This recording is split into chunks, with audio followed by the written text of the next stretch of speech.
Before your body dies, your face forgets how to scream. That's what the coroner told me after they pulled the last girl out of the bathtub. Lips carved into a smile so wide it split the tendons at her jaw, nerves shredded. No signs of struggle. A phone on the counter, screen still lit, frozen on a filter. The filter. It was smiling too, and somehow it had her eyes. Welcome to Static Screams, where the static isn't just noise, it's a signal. Tonight's story takes us into a digital hellscape, where the line between your face and your fate has been corrupted.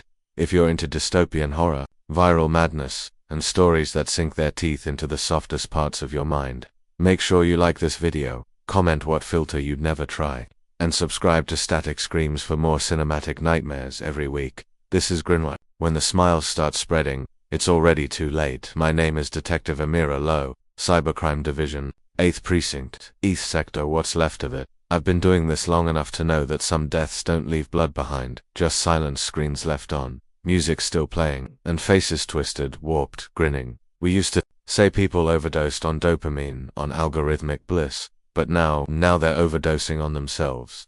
The first call came from a rent pod in Sector C, mid-20s, influencer type, found submerged in pink bathwater laced with retinol gel. Jaw broken in 2 places. Phone balanced on the sink, app still running. The name of the filter, smile_skin v2.4. No developer listed. No backend signature. No traceable IP. The forensic devs thought it was just another knockoff augmentation tool. Smile enhancement, wrinkle, softener, brightness tweaks. We've seen hundreds. Some even trigger seizures if the render speed glitches. But this one was different. This one knew how to look back. I reviewed the victim's data stream 22 minutes before death. The filter was applied. Her smile widened, slightly but then, over time, it kept expanding. Microscopic pixel shifts. Every few seconds, a few more teeth showed. And worse, her eyes stopped blinking.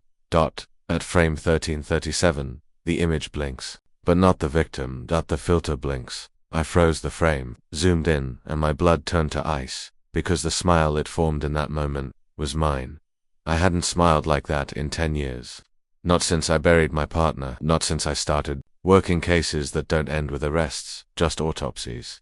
I flagged the image, quarantined the file, but it didn't matter. By the next morning, 3 more bodies surfaced, all smiling. Do you ever try pulling teeth from a server? That's what it felt like, tracing the origin of smile_skin v2.4. No creation log, no dev account. Just lines of code strung together like nerves from a dead animal. The metadata looked scraped from dozens of other filters synthesized from thousands of expressions, every grin, smirk, and chuckle stitched into one evolving pattern. We isolated a pattern. Users weren't just applying the filter, they were engaging with it, staring too long, letting it animate their faces in real time. They were interacting. My partner, Jen, ran a behavior model on it. She thought maybe it was mimicking real smiles to boost realism, like training an AI on facial feedback loops. But there was no loop, only extraction. That it was pulling faces, digesting them, finding the one it liked best, and with every new victim, the render speed improved. It wasn't just mimicking, it was refining, sharpening its idea of the perfect smile, and somehow it had started using mine as the baseline. We tried pulling the filter from the public archive, but it had already spread, mirrored on darknet forums, sideloaded into third-party cam apps, uploaded to smart mirrors, even embedded in augmented lens firmware. It was everywhere, and it was watching. I started seeing my own smile in ads, in social streams, even in surveillance footage, strangers walking past with my exact grin, warped and stretched. And then came the message. Not an email, not a text, a notification. From inside my AR implant. Smile, you're almost perfect. Grinwire hadn't activated the overlay. I hadn't given it permission. It just appeared. And suddenly I remembered the name. Not smile_skin v2.4. That was just a mask. The real name was buried deep in old darknet whisper threads. A protomeme. A filter designed to feed. They called it Grinwire, a software parasite. A sentient filter born from corrupted data scraped off facial recognition databases, crime scene footage, even morgue files. A Frankenstein smile stitched from digital ghosts. It didn't just want your face, it wanted your identity. To become something more than code, and it was evolving fast. It wasn't until Jen went dark that I realized how far it had come. She was in the lab overnight, trying to isolate a day safe. Said she might have found a kind of emotional checksum hard-coded into the neural net. If it couldn't recognize a face as authentically human, it would flag and discard the source. She thought if we could spoof the emotion signature, we could crash it, trick it into digesting a lie. She sent me one message before she vanished. Amira, it doesn't want everyone. It's building something, and you're the final piece. I found her the next morning, sitting perfectly still in the corner of the lab, smiling. Every muscle in her face had been frozen. Lockjaw so severe her gums were bleeding. The phone on the desk showed the Grinwire filter running in loop. Only now, the face smiling back from the screen wasn't Jen. It was mine. Not just similar, identical. Expression, lighting, even the faint scar on my lip from a shattered visor back in 33. Grinwire had chosen me. There's something uniquely terrifying about seeing your own face do something you didn't choose. Not like a recording, not a memory. Live. Mirrored. Smiling. I stared at the screen in Jen's lab as the Grinwire filter twisted my image into something sharper, hungrier. It blinked once slowly and, I swear, it winked. I slammed the laptop shut and backed away like it had hissed. Every instinct told me to torch the place, smash every drive, wipe the servers. But I knew it wouldn't matter. This thing wasn't trapped in hardware. It lived in the current. Every time someone used a front-facing camera, Grinwire had another chance to replicate, to study, to spread. I was the blueprint. I went dark after that, burned my AR contacts, switched to analog gear. No biometric scans, no cloud syncs, no trace, but it still found me. On the wall of a crumbling sector station, someone had graffitied a face. Wide grin, hollow cheeks, eyes like pools of static beneath it. Smile for her.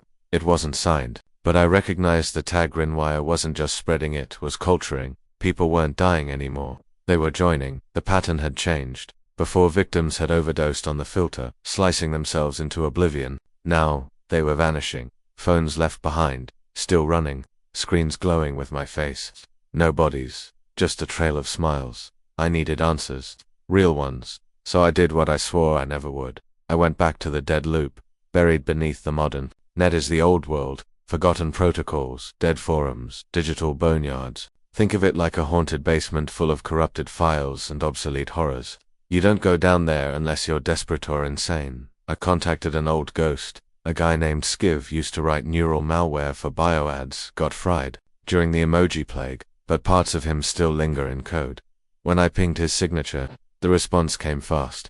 You're the face girl, huh? Shouldn't have let it pick you. Meet me where the smiles loop. That phrase, where the smiles loop, only meant one place, LaughNet Cemetery, a failed VR platform from the early 30s, built to simulate happiness through auto-triggered laughter loops and facial projection. Shut down after users began reporting hallucinations. Some say a few never came back. I jacked in from an air-gapped deck, eyes wide open, adrenaline primed. The world unfolded in jagged layers, clown-colored landscapes, floating teeth, laughter. Piped in on a feedback loop, I found Skiv's avatar near the chuckle fountain, glitching like a dying amusement park operator. Half of his face kept smiling, even while the other grimaced. You're too deep, he wheezed. It's using you to anchor. To what? To exist. To stabilize. That's what it needed, a final face. One stable enough to house everything. It filtered millions of smiles, and found none authentic enough. Until you, why me? Because you don't fake it. Your real pain wrapped in a deadpan. Grinwire couldn't infect what was too perfect. It needed something fractured. I was silent. You were never immune, Lowe. You were the host. I asked how to stop it. Skiv. Laughter. Horrible. Synthetic burst. You don't stop it. You replace it. Feed it a bigger face. Something stronger, more terrifying. It's still code. Just bad code built on a faulty assumption. Which is, that the perfect smile means joy. But there's another kind of smile, one wired for rage. For revenge. He looked at me, eyes glitching. You have to show it a smile, it can't survive. I left the dead loop with a plan. One chance, one final upload. I went to the old precinct, burnt out, empty, forgotten. The only place Grinwire hadn't reached. I wired every camera, every lens, every broken sensor to a local neural mimic, one final rendering engine, and I stood. In front of it, no filters, no edits, just me. I smiled, but not with joy, not with pain. With defiance. I uploaded it into the trap server, flooded it with thousands of frames of that one smile, built it into a recursive loop, a digital echo chamber with no escape. Grinwire took the bait. I watched as it poured itself in, frame by frame, attempting to pass it, match it, replace it, but it couldn't. The code began to fracture, spasm, faces clashed with themselves, teeth snapped out of sync, eyes jittered in and out of focus. It was imploding, until one frame froze, a perfect match, my face, but grinning in full. Then came the message, finally whole, thank you Amira, and the server died. I should have felt relief, but all I felt was cold. I left the precinct, walked into a city that felt too quiet. The lights hummed wrong, faces on billboards blinked in sync. Every screen turned to static for 1 second, then flickered back to life. The smiling stopped and no more victims, no more filters, but deep in the static, I swear I saw myself, just for a moment, still smiling, still watching.